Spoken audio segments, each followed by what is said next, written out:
د بلخ ولایت مقام په وړاندیز او د اسلامي امارت د اقتصادي مرستیال د هدایت له مخې د بلخ د سوداګرۍ او پانګونې خونې په اداره کې یو لړ بدلونونه رامنځته شول، څو د دغو بدلونونو په ترڅ کې غوره خدمتونه وړاندې او د سوداګریزو فعالیتونو په بهیر کې اسانتیاوې رامنځته شي. د بلخ ولایت د والي ویاند وایي چې د دغه حکم پر بنسټ سید محمد کریم هاشمی د یاد ادارې د رئیس قاضي هارون الرشید او مومن ضیایی د مرستیالانو په توګه وټاکل شول.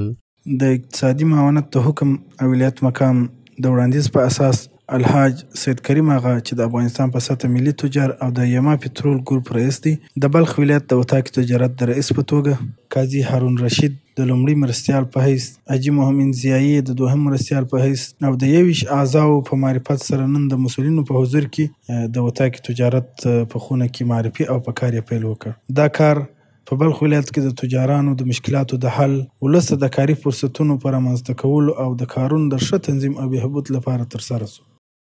په همدې حال کې د بلخ د سوداګرۍ او پانګونې خونې نوي مسؤلین د اسلامي امارت د مشرتابه او د بلخ ولایت مقام له باور څخه مننه کړې او ژمنه یې وکړه چې د غوره خدمتونو وړاندې کولو، د خلکو او اسلامي نظام ترمنځ د اړیکو د پیاوړتیا او د سوداګرۍ په چارو کې به د اسانتیاو رامنځته کولو په موخه پراخې هڅې وکړي.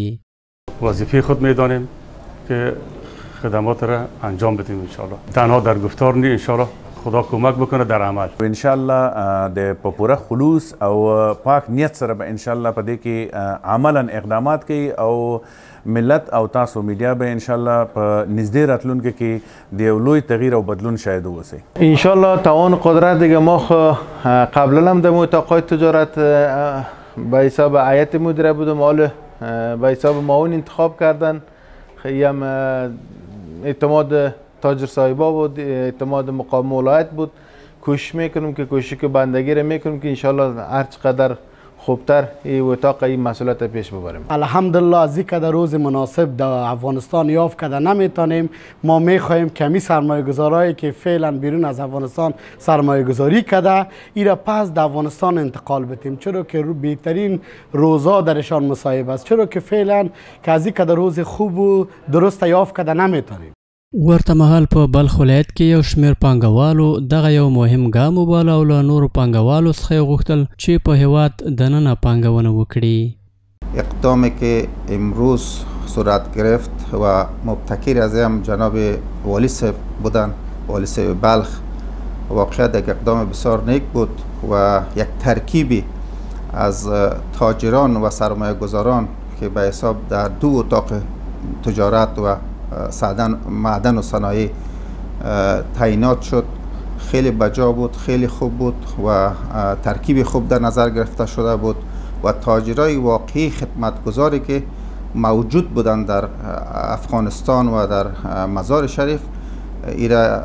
امروز تعیین شدن و انتخاب شدن. بهترین بستر د سرمایه گذاری په افغانستان کې خصوصا سمت شمال و خواته جوړ دي چې د دې شرایطو ته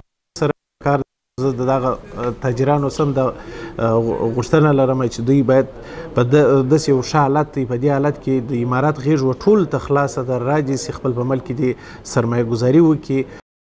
د یادونې وړ ده چې تر دې وړاندې اسدالله اسدي نږدې 4 کاله د بلخ د سوداګرۍ او پانګونې خونې د رئیس په توګه دنده ترسره کړه. نوموړي په دې موده کې هڅې وکړې څو د سوداګرو او پانګوالو ستونزو ته د رسېدنې ترڅنګ اسانتیاوې ورته رامنځته کړي او د سوداګرۍ د پراختیا او نوښت لپاره مهم ګامونه واخلي.